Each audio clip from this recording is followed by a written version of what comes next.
दोस्तों, आज की सबसे पहली और बड़ी खबर।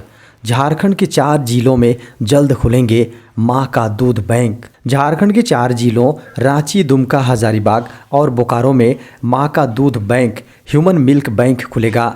झारखंड सरकार ने इसकी प्रक्रिया शुरू कर दी है। स्वास्थ्य विभाग ने इसके लिए स्वीकृति आदेश जारी कर दिया है। इन बैंकों की स्थापना पर 1.60 करोड़ रुपए खर्च होंगे। झारखंड की राजधानी रांची और पटना के बीच चलेगी वंदे भारत एक्सप्रेस। झारखंड की राजधानी रांची और पटना के बीच वंदे भारत एक्सप्रेस चलाई जाएगी। पटना से रांची, पटना से हावड़ा और वाराणसी से गया, धनबाद होते हुए हावड़ा के लिए 3 नई वंदे भारत एक्सप्रेस ट्रेनों का परिचालन किया जाएगा। नई वंदे भारत एक्सप्रेस 4 घंटे में बिहार की राजधानी पटना से झारखंड की राजधानी रांची पहुंचेगी। इसे पटना इस्लामपुर होते हुए रांची के लिए बनी नई लाइन से चलाने की योजना है। अफीम की खेती पर नज़र रखने के लिए तैनात हुआ ड्रोन।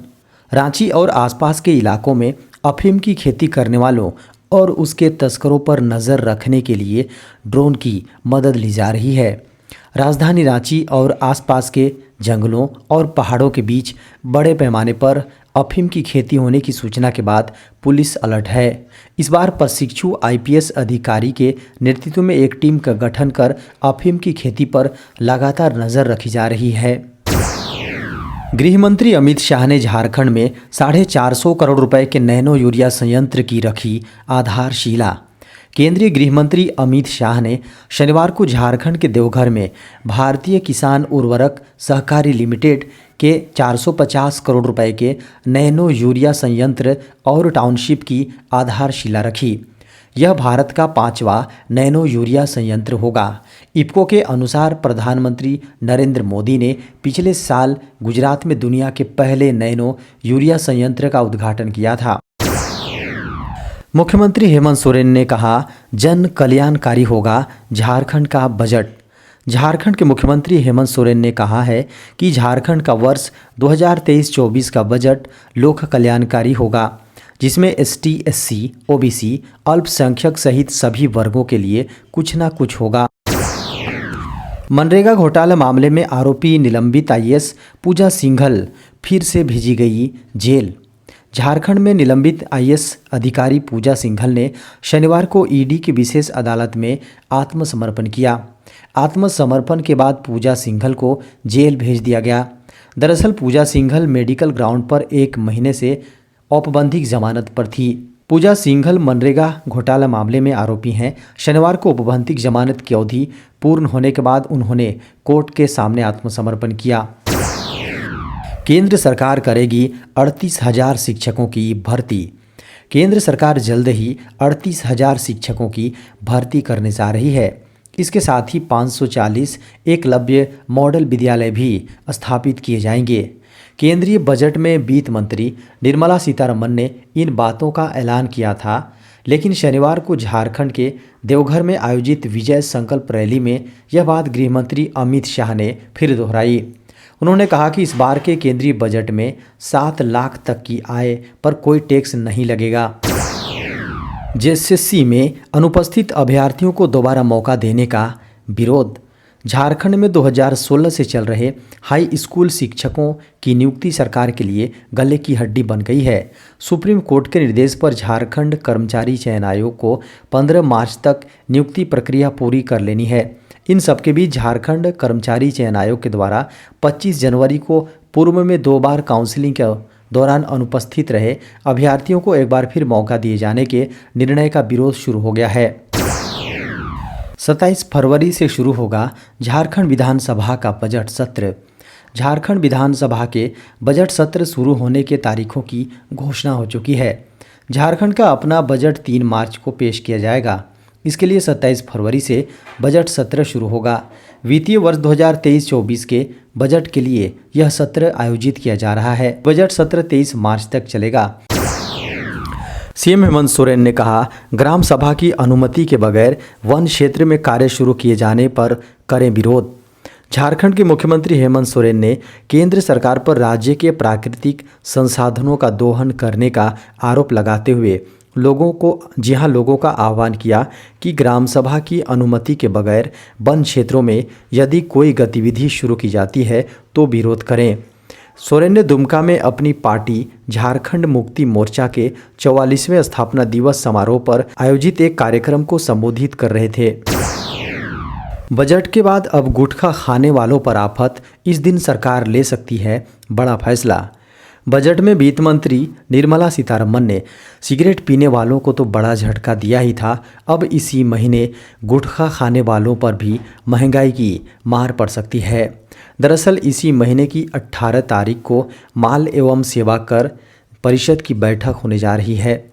इस बैठक में गुटखा और पान मसाला टैक्स लगाने से जुड़ी रिपोर्ट पर चर्चा की जा सकती है। बता दें कि पिछली बैठक में गुटखा कंपनियों पर टैक्स लगाने की प्रक्रिया को मंत्री समूह के पास विचार के लिए भेज दिया गया था।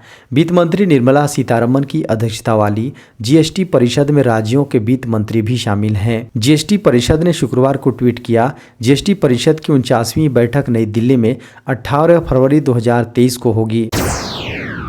झारखंड को मिली बड़ी सौगात, केंद्रीय बजट में मिले 5,271 करोड़। आम बजट में झारखंड को केंद्र सरकार की ओर से 5,271 करोड़ की सौगात मिली है। दरअसल राज्य को रेलवे बजट में केंद्र सरकार ने झारखंड को 5,271 करोड़ रुपए की योजनाएं दी हैं। बता दें कि अब तक मिलने वाले पदक में 11 गुना बढ़ोतरी हुई है। इस बढ़ोतरी में रेलवे इंफ्रास्ट्रक्चर में सुधार लाया जाएगा। इसके अलावा राज्य के अन्य 57 स्टेशनों को भी विकसित किया जाएगा। अमृत भारत स्टेशन योजना के तहत इनका कायाकल्प होगा। इसके लिए बुधवार को पेश किए गए बजट में प्रावधान किया गया है। यह जानकारी खुद रेल मंत्री अश्विनी वैष्णव ने शुक्रवार को दिल्ली में एक प्रेस कॉन्फ्रेंस में दी। झारखंड में 11 प्रकार के कामों के लिए राशि का प्रावधान किया गया है। इसमें 36 प्रोजेक्ट, नई लाइन, दोहरीकरण, रेलवे ओवरब्रिज, अंडरब्रिज आदि का काम किया जाएगा।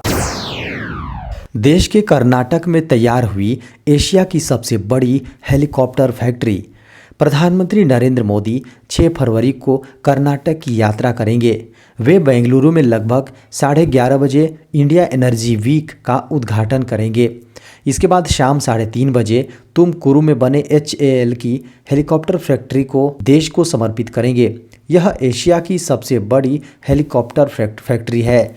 इसके साथ ही वह विभिन्न विकास परियोजनाओं की आधारशिला भी रखेंगे। बेंगलुरु में इंडिया एनर्जी वीक 2023 का आयोजन 6 से 8 फरवरी तक किया जाएगा।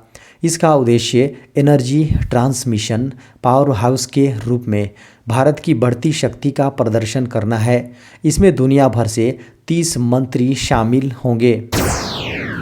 सुप्रीम कोर्ट को मिले 5 नए जज।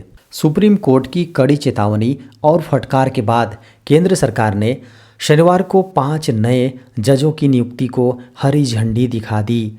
केंद्रीय कानून मंत्री किरेन रिजिजू ने ट्वीट करके यह जानकारी दी। ये सभी 5 जज विभिन्न हाई कोर्ट्स के हैं, जिन्हें अब प्रमोट करके सुप्रीम कोर्ट का न्यायाधीश बनाया गया है। इससे पहले शुक्रवार को सुनवाई के दौरान सुप्रीम कोर्ट ने नियुक्ति में देरी किए जाने को लेकर केंद्र सरकार पर नाराजगी व्यक्त की थी। सुप्रीम कोर्ट में नियुक्त किए जाने वाले 5 जजों के नाम राजस्थान हाईकोर्ट के chief justice Pankaj Mittal, Patna high court के chief justice Sanjay Karol, Manipur high court के chief justice PV Sanjay Kumar, Patna high court के जज अमानुल्लाह और इलाहाबाद हाईकोर्ट के जज मनोज मिश्रा हैं। केंद्रीय कानून मंत्री किरेन रिजिजू ने ट्वीट किया, भारत के संविधान के तहत प्रावधानों के अनुसार भारत के माननीय राष्ट्रपति ने हाईकोर्ट के निम्नलिखित मुख्य न्यायाधीशों और न्यायाधीशों को सुप्रीम कोर्ट के जजों के रूप में नियुक्त किया है। देश में कोरोना वायरस संक्रमण के मिले 128 नए मामले। भारत में एक दिन में कोरोना वायरस संक्रमण के 128 नए मामले सामने आने के बाद देश में अब तक संक्रमित हुए लोगों की संख्या बढ़कर 4,46,83,250 हो गई हैं। वहीं उपचाराधीन मरीजों की संख्या बढ़कर 1,792 पर पहुंच गई हैं। केंद्रीय स्वास्थ्य मंत्रालय की ओर से शुक्रवार सुबह 8 बजे जारी ताज़ा आंकड़ों के अनुसार केरल द्वारा संक्रमण से 4 के मौत। जी हाँ, मौत से 4 और मामलों को संकल्पित किए जाने के बाद देश में मृतकों का आंकड़ा बढ़कर 5,30,745 हो गई हैं। आंकड़ों के अनुसार भारत में संक्रमण की दैनिक दर 0.06%, जबकि साप्ताहिक दर 0.07% है।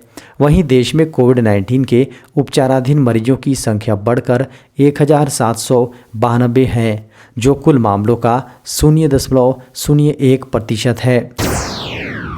देश में इस दिन से चलाई जाएंगी बुलेट ट्रेन। रेलवे, आईटी और संचार मंत्री अश्विनी वैष्णव ने कहा है कि भारत की पहली हाइड्रोजन ट्रेन का प्रोटोटाइप इस साल दिसंबर में देश की पटरियों पर दौड़ेगा, जबकि भारत की पहली बुलेट ट्रेन अगस्त 2026 में चलाने का टारगेट है। रेलवे, आईटी और संचार पर तमाम सवालों के जवाब देते हुए वैष्णव ने कहा, 140 किलोमीटर के पिलर पहले ही बन चुके हैं, 8 नदियों पर पुल डेक के लेवल पर आ गए हैं और महाराष्ट्र के सभी 13 स्टेशनों पर तेजी से काम हो रहा है। बुलेट ट्रेन 320 किलोमीटर प्रति घंटे की रफ्तार से चलेगी